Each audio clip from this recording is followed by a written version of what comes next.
दोस्तों नमस्कार, आप देख रहे हैं सत्य हुंकार। मैं आपके साथ सत्यपाल। आज एक बड़ी खबर पर हम एक ऐसे मेहमान के साथ आपके साथ हाजिर हैं कि जिनके बारे में जितनी बातें की जाए उतनी कम है। मोटिवेशनल स्पीकर हैं, हिंदुस्तान का जाना माना नाम है।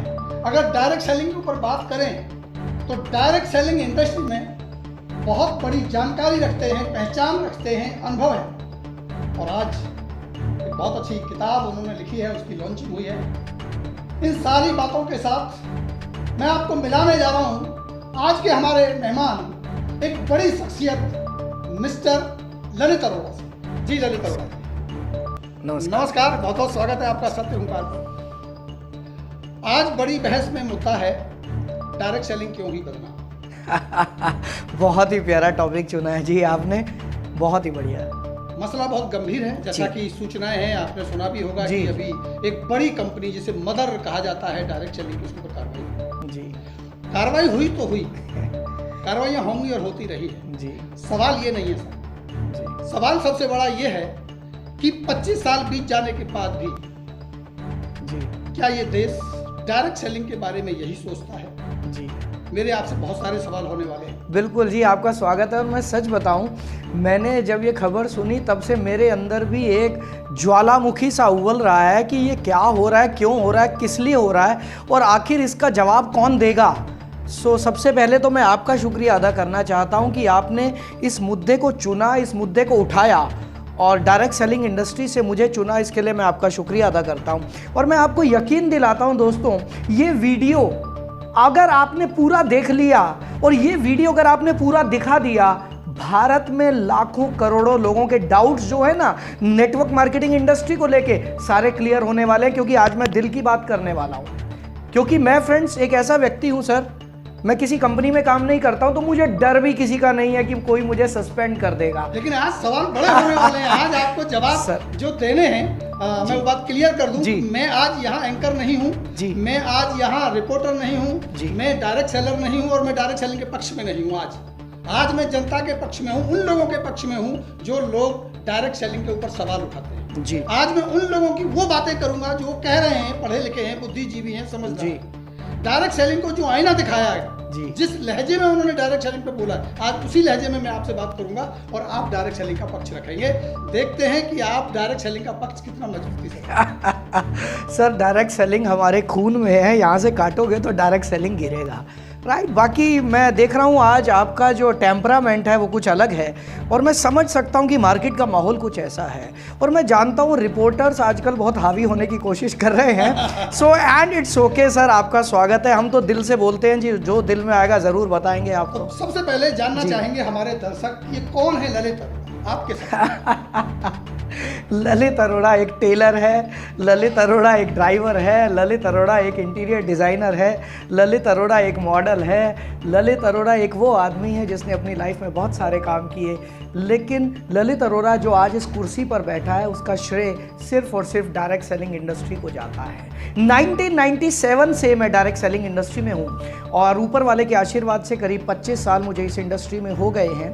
और अब मैं लगभग भारत की हर एक कंपनी को मैं ट्रेनिंग्स देता हूँ। I am a freelance trainer now.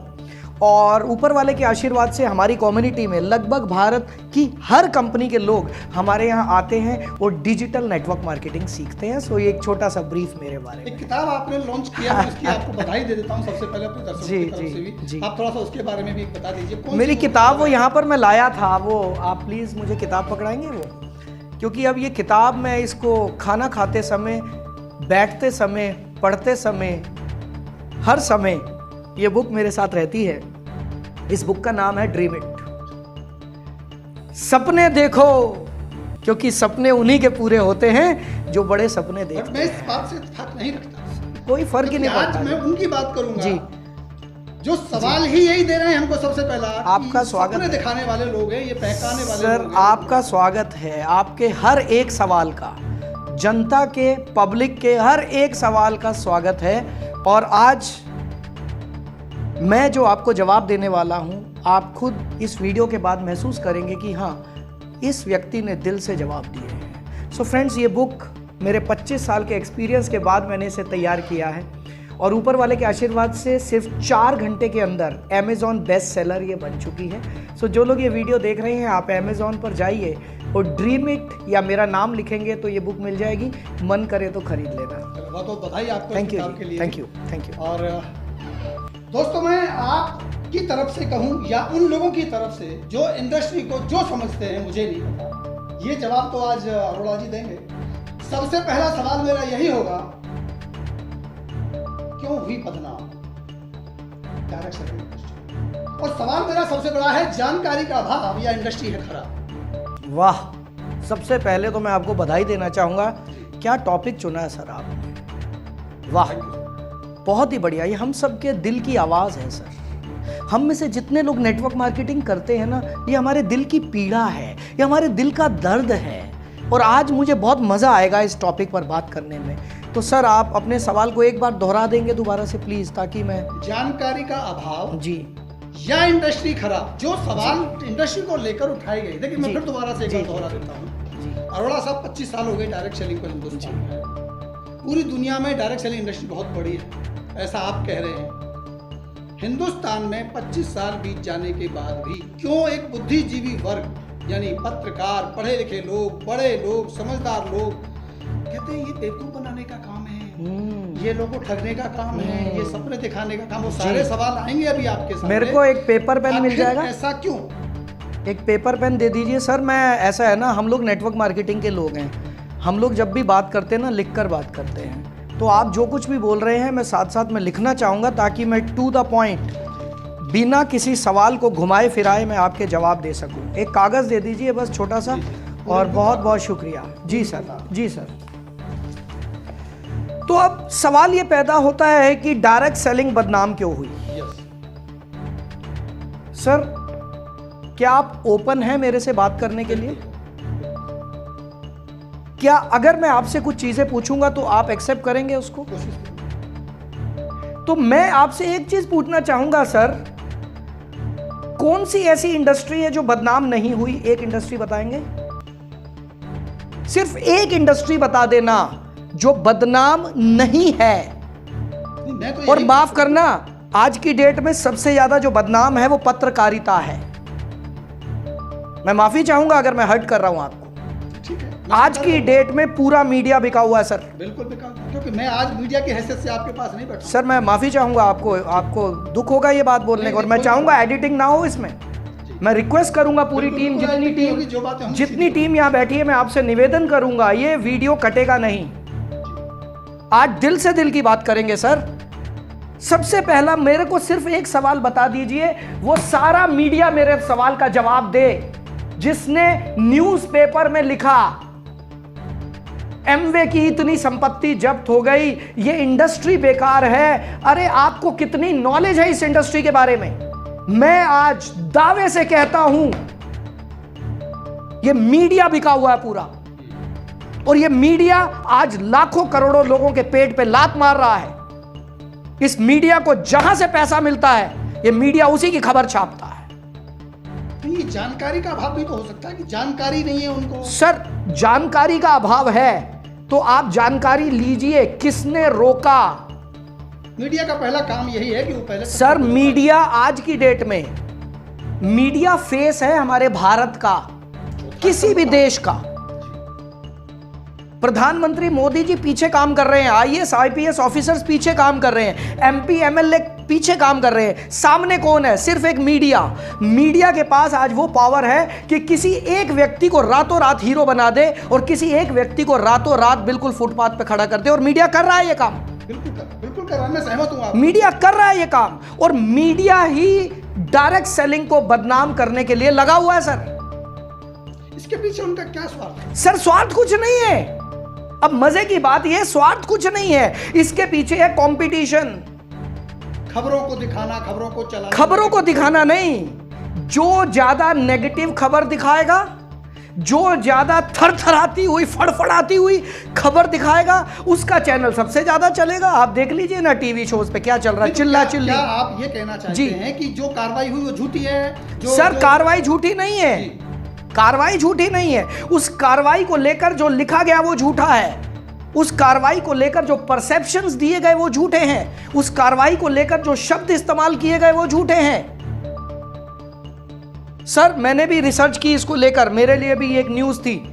Amway direct selling का फादर बोला जाता है, मदर बोला जाता है। सर 98 में मैंने भी एमवे किया। हमारे ब्लड में नेटवर्क मार्केटिंग है, काट लो अभी नेटवर्क मार्केटिंग, डायरेक्ट सेलिंग निकलेगा। हमारा दिल, हमारी आत्मा रोती है जब कोई हमारी इंडस्ट्री पर उंगली उठाता है। सर मुझे सिर्फ एक बात बताइएगा, कौन सी एक कंपनी है भारत में जिसके ऊपर केस नहीं हुआ होगा? रिलायंस सर, एक मिनट सर, रिलायंस पर कितने केस होंगे, टाटा पर कितने केस होंगे, मारुति पर? कोई एक नाम तो बताओ जिस पर केस नहीं है, कोई एक नाम। और अभी कोर्ट ने क्या किया है सर? कोर्ट ने संपत्ति जब्त नहीं की है सर जी, कोर्ट ने संपत्ति अटैच की है। अटैच की है, लेकिन उसमें लिखा गया है कि आपकी जी एक शब्द, सिर्फ मीडिया का एक शब्द और हमारी पूरी इंडस्ट्री को बदनाम कर दिया। मैं एमवे नहीं करता हूं, मैं आप सबको बता देना चाहता हूं, मैं कोई कंपनी नहीं करता हूं, मैं सिर्फ नेटवर्क मार्केटिंग को लेकर ट्रेनिंग्स देता हूं पूरे भारत में। लेकिन मुझे दुख इस बात का है कि जब कागजों में लिखा गया है, और ये 11 साल, पता नहीं 2011 का कितने साल पुराना केस है, और खाली उसकी संपत्ति अटैच की गई है, जब्त नहीं की गई, और पूरा मीडिया भर दिया गया कि संपत्ति जब्त। अरे संपत्ति कहां जब्त है यार, मुझे दिखा दो। और लाइन में आपका ध्यान आकर्षित करना चाहते हैं, और लाइन उसमें लिखी गई जिसमें मुझे आपत्ति थी जी, लेकिन मैं आज चलो दूसरे पक्ष में हूं जी। आपत्ति ये थी, और जो लिखा गया कि पिरामिड का खुलासा, पिरामिड का फ्रॉड जी। तो क्या आज हम 1978 का कानून बन जाने के बाद भारत में जी, पूरी दुनिया में डायरेक्ट सेलिंग फैल जाने के बाद जी, आज भी हम पिरामिड में और डायरेक्ट सेलिंग में डिफरेंस नहीं कर पा रहे? सर हम कर पा रहे हैं, ये वो रिपोर्टर नहीं कर पा रहे जो खबर छापते हैं, उनके एडिटर्स नहीं कर पा रहे जो खबर को अप्रूव करते हैं, और वो मीडिया। मैं तो कहता हूं कि एक बार सारी डायरेक्ट सेलिंग इंडस्ट्री को इकट्ठे होकर इन रिपोर्टर्स के अगेंस्ट केस करने चाहिए कि आपकी हिम्मत कैसे हुई लिखने की। लेकिन समस्या ये है ना कि हर आदमी के पास कुछ ना कुछ लूप होल है। हर कंपनी ये घबराती है कि अगर हम रिपोर्टर्स के पीछे पड़ गए तो रिपोर्टर हमें जीने नहीं देंगे। मतलब एक के साथ कार्रवाई हुई है तो वो समझेगा, और ये बस एमवे के साथ कार्रवाई हुई है ना, बाकी की कंपनियां क्या कर रही हैं? बाकी की कंपनियां एमवे के लोगों को तोड़ने की कोशिश कर रही हैं। इस रिपोर्ट को मैं उन सभी लीडर्स को ये वार्निंग देना चाहता हूं जो दूसरी कंपनीज में काम करते हुए एमवे की इस रिपोर्ट को फैला रहे हैं। भाइयों, आप अपने पैर काट रहे हो और आपको दर्द भी नहीं हो रहा है, क्योंकि दर्द उस दिन होगा जिस दिन ये चीज वापस घूम के आपके पास आएगी। आप एक झूठी खबर को फैला रहे हैं सिर्फ इसलिए कि उस कंपनी के लोग शायद नेगेटिव होकर आपके पास आ जाएं, और हर कंपनी यही कर रही है। होता है बार बार ऐसे, जब ऐसी खबरें आती हैं तो ऐसा अक्सर बार बार हर इंडस्ट्री में ऐसा है सर। हाँ तो लीजिए अरोड़ा जी, तो मैं ये दर्शकों को बता दूं कि ये वीडियो बड़ा होने वाला है, इसलिए हमने ये डिसीजन लिया है कि हम इसे 2 भाग में प्रसारित करेंगे। हम इसको अगले भाग में भी बट सर मेरा आपसे निवेदन ये है, आप कटिंग कुछ नहीं करेंगे, एडिटिंग नहीं होगी, करेंगे, मेरा आपसे वादा है, जो बात होगी जो होगी दिल से होगी। अगर मैं कुछ गलत बोलूंगा तो मैं उसके लिए माफी भी चाहूंगा, और मैं उम्मीद करूंगा। आज मेरे दिल में बहुत भड़ास है सर। चलिए आज मैं आपसे सबसे पहला सवाल ले लेता हूं उन लोगों की तरफ से जो इस डायरेक्ट सेलिंग को जो समझते हैं जी, जो कहते हैं जी। लेकिन सवाल एक सबसे बड़ा आता है भारत में, जो लोग इस इंडस्ट्री से जुड़े छोड़कर चले गए, वो भी इस बात को आज बड़ी प्रमुखता से कहते हैं, या कुछ लोग जो जुड़ना चाहते हैं या जुड़ रहे हैं, जो भी हैं। लेकिन सवाल आता है कि ये इंडस्ट्री केवल सपने दिखाने वाली इंडस्ट्री है जी। लोगों को बड़े बड़े सपने दिखाकर, अमीर बनाने के ख्वाब दिखाकर लोगों को ठगने के लिए तैयार किया जाता है जी। क्या कहते हैं ललित अरोड़ा जी? ललित अरोड़ा ये कहते हैं सर कि हमारे देश में ख्वाब दिखाकर ठगने वाली अगर कोई सबसे बड़ी इंडस्ट्री है तो भारत की शिक्षा व्यवस्था है। वो बड़ा सवाल खड़ा कर रहे हैं। भारत की शिक्षा व्यवस्था है जो बचपन से बच्चे को बोलता है तू नर्सरी कर, तू केजी कर, तू फर्स्ट कर, तू 10वीं कर, तू 12वीं कर, तू बन आईएएस ऑफिसर। भारत में ऐसे कितने लोग हैं जो आईएएस ऑफिसर की तैयारी कर कर उन्होंने अपनी जवानी बर्बाद कर दी, बूढ़े हो गए, उनको नौकरी नहीं मिली। ये सपने किसने दिखाए हमें? तू डॉक्टर बन, तू इंजीनियर बन, तू चार्टर्ड अकाउंटेंट बन। किसी की सोच को बड़ा करना, सर ध्यान से सुनिएगा, किसी की सोच को बड़ा करना, किसी को प्रेरित करना कि तुम कुछ और कर सकते हो, बड़ा कर सकते हो अपनी जिंदगी में, अगर यह अपराध है तो फिर तो ये पूरा भारत अपराधी है, भारत के प्रधानमंत्री अपराधी हैं, भारत का बच्चा बच्चा अपराधी है। वो एजुकेशन के लिए कहते हैं, पढ़ेगा लिखेगा बड़ा कामयाब होगा, उसमें चला जाएगा। ठीक है जी, पढ़ेगा सर कराने के no sir, no no no, एक मिनट, पढ़ेगा लिखेगा बड़ा आदमी बनेगा। कितने लोग पढ़ लिख के बड़ा आदमी बन रहे हैं? आप मेरे सवाल का जवाब दीजिए सर। कितने लोगों को नौकरी मिल रही है सर? कितने लोग हैं भारत में जो सीए की तैयारी में 10-10 साल से लगे हैं? वो फिर हमारा एक अगला सवाल आता है। नहीं सर, देखिए सफलता का रेशियो क्या है? सफलता का रेशियो बाद की बात है सर। आपका सवाल है सपने दिखाकर आप लोगों की जेब से पैसा निकाल लेते हो। जी, वो तो हमारी शिक्षा व्यवस्था कर रही है। जितने इंजीनियरिंग कॉलेज भारत के हैं बंद करवाओ। एक बच्चे को इंजीनियरिंग कराने का खर्चा 10 से 20 लाख आता है और इंजीनियर धक्के खा रहे हैं, 25-25 हजार में नौकरी नहीं मिल रही है। जब वो बच्चा इंजीनियरिंग की तैयारी करता है, जब वो बच्चा, उसके माँ बाप सरकार से लोन लेकर इंजीनियरिंग करवाते हैं, तब किसी ने बताया कि आपके बेटे को हो सकता है नौकरी ना भी मिले, हो सकता है 25,000 से तुम्हारा इंजीनियर बेटा घर से दूर रहकर काम करेगा? सर कौन बताता है? आप ये कहना चाहते हैं कि सपने दिखाकर अगर जेब से पैसे निकाल लिए जाएं तो वो ठीक है? सर पैसे कोई नहीं निकाल सकता आपकी जेब से। पहली बात ये मैं आपको बता दूं, आपके सिर पर बंदूक रख के कभी किसी ने पैसे निकाले क्या? आज तक नहीं निकाले। फिर ये बात कहां से आ गई? क्या ये इंजीनियरिंग कॉलेज वाले, ये जितने मेडिकल कॉलेज वाले, क्या ये जितनी हमारी एजुकेशन सिस्टम है, ये आपके घर आए थे बंदूक रखकर पैसे ले गए थे? नो, हम लोग खुद जाते हैं, खुद जाता है आदमी, हम खुद जाते हैं, मेरे बच्चे का भविष्य बनेगा। तो सर सपने दिखाना गलत नहीं है। हमारे जैसे ही बच्चा पैदा होता है ना, एक पिता का सपना होता है मेरा बच्चा डॉक्टर बनेगा, मेरा बच्चा चार्टर्ड अकाउंटेंट बनेगा। जब किसी बिजनेसमैन के घर बच्चा होता है ना, वो कहता है मेरा बच्चा बिजनेसमैन बनेगा। और हम लोगों की सिर्फ इतनी गलती है कि हम एक आम आदमी को जो पूरी जिंदगी क्लर्क बनने के लिए पैदा हुआ था, जिसको ये एजुकेशन दी गई तू बीए कर, एमए कर और क्लर्क बन जा, हमारी गलती सिर्फ इतनी है कि हम उसको बोलते हैं तू क्लर्क मत बन, तू एंटरप्रेन्योर बन, तू क्लर्क मत बन, तू बिजनेसमैन बन। हमारी गलती सिर्फ इतनी है, हम ये बोलते हैं कि तू नौकरी मत ढूंढ, नौकरी देने वाला बन, नौकरी ढूंढने वाला मत बन। अगर ये कहकर हम अपराधी हैं तो हम अपराधी हैं। लेकिन आरोप तो यही लगा रहे हैं। कौन लगा रहा है आरोप तो यही है आपके ऊपर, जो देश में जो बुद्धिजीवी लोग हैं, जो पत्रकार हैं, जो उन्होंने लिखा है अपनी रिपोर्ट में। सर बुद्धिजीवी कौन है आपकी नजर में? आपकी नजर में बुद्धिजीवी कौन है? बड़ा सवाल है। लेकिन जो पत्रकार है जी, जो मीडिया से बैठे पत्रकार बुद्धिजीवी हैं, वो तो कहते भाई हम बुद्धिजीवी। तो सर आपके बुद्धिजीवियों ने जहां पर एमवे की सिर्फ अटैच हुई है प्रॉपर्टी, उसको लिख दिया जब्त। आपने क्या एक्शन लिया बुद्धिजीवियों के लिए? इतनी बुद्धि है हमारे बुद्धिजीवियों में। मैं माफी चाहूंगा अगर मैं किसी को हर्ट कर रहा हूं, मेरी यहां पर भावना किसी को ठेस पहुंचाने की नहीं है। हमारे बुद्धिजीवियों में अगर ये इतनी बुद्धि है तो मैं उनको बुद्धिजीवी कभी नहीं बोलूंगा सर। वो तो ये कह रहे हैं ना कि भाई हम जो ये बात रख रहे हैं इससे हम लोगों को बचा रहे हैं, लोग हम जागरूक कर रहे हैं। सर जागरूक करो ना, गुटखा खाने वालों को क्यों नहीं जागरूक कर रहे? शराब पीने वालों को क्यों नहीं जागरूक कर रहे? सिगरेट क्यों बिक रही है भारत में? उसके लिए आपने बुद्धिजीवियों ने क्या किया? कितने कैंपेन चलाए?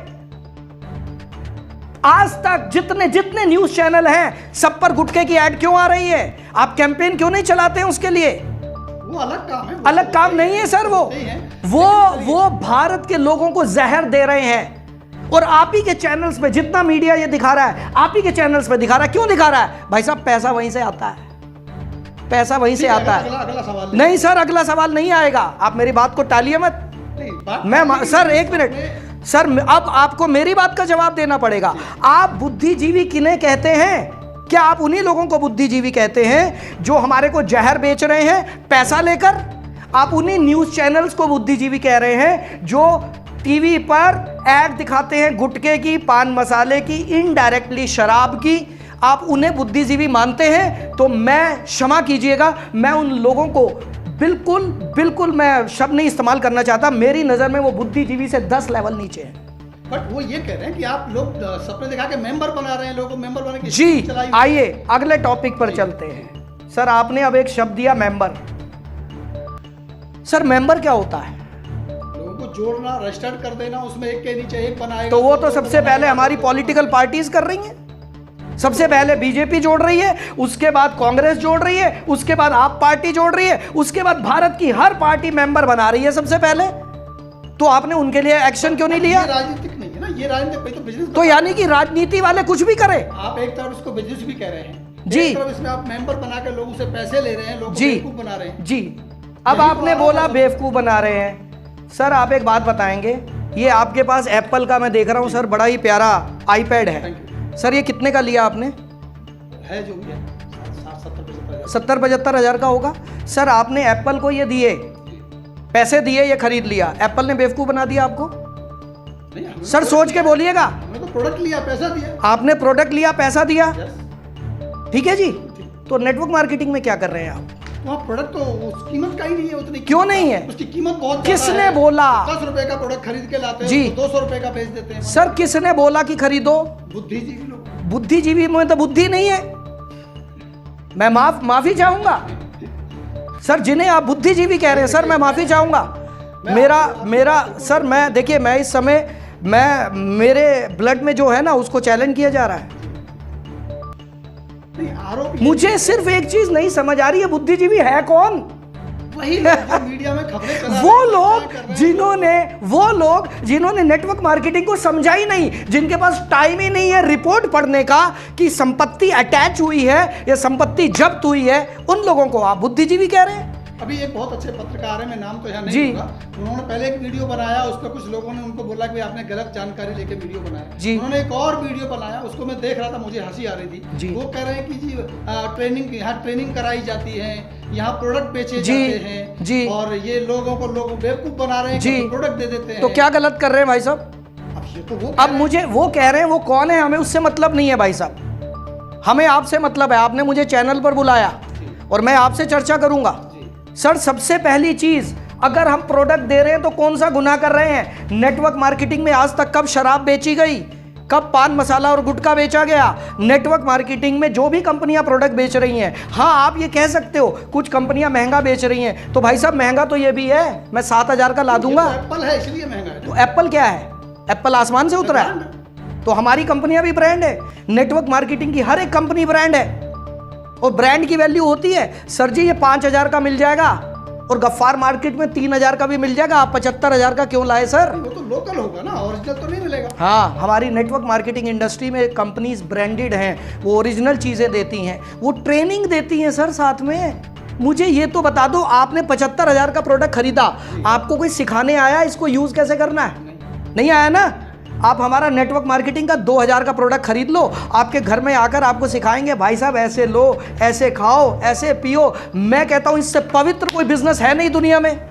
ये बुद्धिजीवी हैं जिनको लगता है कि ये इंडस्ट्री अच्छी नहीं है। लेकिन सवाल वही आता है, फिर सवाल वही आता है कि जो प्रोडक्ट मार्केट में 10 रुपए 15 रुपए मिल जाता है जी, उसी को डायरेक्ट सेलिंग कंपनियां 10 गुना 15 गुना दामों पर बेचती हैं, प्रोडक्ट की आड़ में मनी सर्कुलेशन चलाती है। सर आप सही कह रहे हैं, सर आप सही कह रहे हैं। सबसे पहली बात, हर कंपनी नेटवर्क मार्केटिंग कंपनी नहीं है, पहले तो मैं सर बता दूं जी। मार्केट में जितनी कंपनियां चल रही हैं, शायद 40 से 50% तो मनी सर्कुलेशन चल रही हैं, और हम सरकार को हाथ जोड़ रहे हैं, भाई साहब बंद कराओ इनको, भाई साहब बंद कराओ, इनके चक्कर में हम बदनाम हो रहे हैं। तो सबसे पहले तो ये समझना होगा कि नेटवर्क मार्केटिंग कंपनी कौन सी होती है और मनी सर्कुलेशन कौन सी होती है। सर सबसे बड़ा सवाल सर, है कि एक आम आदमी कैसे समझे? सर एक ही रूल है, मैंने पहले भी कई चैनल्स पर ये बात बोली है, एक शब्द लिख लेना मेरे भाइयों, जितने लोग इस वीडियो को देख रहे हैं, और इसको फैलाना, ताकि हमारी ये जो पवित्र इंडस्ट्री है ये और बदनाम ना हो। सिर्फ एक ही चीज है, value for money, value for money. आप सिर्फ पैसा देते समय ये सोच लीजिए कि आपको वैल्यू फॉर मनी मिल रही है या नहीं। आप जितना पैसा दे रहे हैं बदले में उसकी कीमत मिल रही है या नहीं। अगर कीमत मिल रही है तो आप नेटवर्क मार्केटिंग कर रहे हैं, और अगर उसके बदले में प्रोडक्ट या सर्विस नहीं मिल रहे हैं तो वो मनी सर्कुलेशन है। आज आपने 75,000 रुपए दिए, यू आर हैप्पी, ये बढ़िया काम कर रहा है, आप बड़े खुश हैं, है ना सर? क्यों है? क्योंकि आपको वैल्यू फॉर मनी मिला। आज मेरे पास ये आईफोन है, मैं भी यही लेके घूम रहा हूं सर जी, मैं खुश हूं। 70,000 का लिया था, मैं बड़ा खुश हूं। क्यों? क्योंकि मुझे वैल्यू फॉर मनी मिली है। मैं इसके लिए उल्टा नहीं बोल रहा, लेकिन अगर मुझे वैल्यू फॉर मनी नहीं मिलेगा तो गलत है। सो जितनी कंपनीज वैल्यू फॉर मनी दे रही हैं प्रोडक्ट और सर्विसेज के बदले में, वो सब जेन्युइन है। और जो कुछ भी नहीं दे रहे तो वो फिर वो नेटवर्क मार्केटिंग में है ही नहीं, मुझे उसके बारे में बात ही नहीं करनी। मैं तो कहता हूँ उन्हें बंद कराओ सबको, सबसे पहले मैं खड़ा होऊंगा, सबसे आगे मैं खड़ा होऊंगा झंडा लेकर, इन कंपनियों को बंद करो, उनकी वजह से हम बदनाम हो रहे हैं। कहा यह जाता है कि इसमें जो भी आते हैं वो निठल्ले, बेकार, जिन पे कोई काम नहीं होता, जो बेकार के लोग होते हैं वो इस इंडस्ट्री में आते हैं। मेरे एक दोस्त थे यूपी में, उन्होंने एक जोक सुनाया था मुझे, सुनना चाहेंगे सर? उन्होंने बताया जितने लोग किसी भी स्कूल में, कॉलेज में टॉप करते हैं वो लोग आईएएस आईपीएस बन जाते हैं। ऐसा ही होता है? हाँ, अक्सर ऐसा होता है। जितने लोग सेकंड लेवल पर रह जाते हैं पढ़ाई लिखाई में वो लोग इंजीनियर वगैरह बन जाते हैं।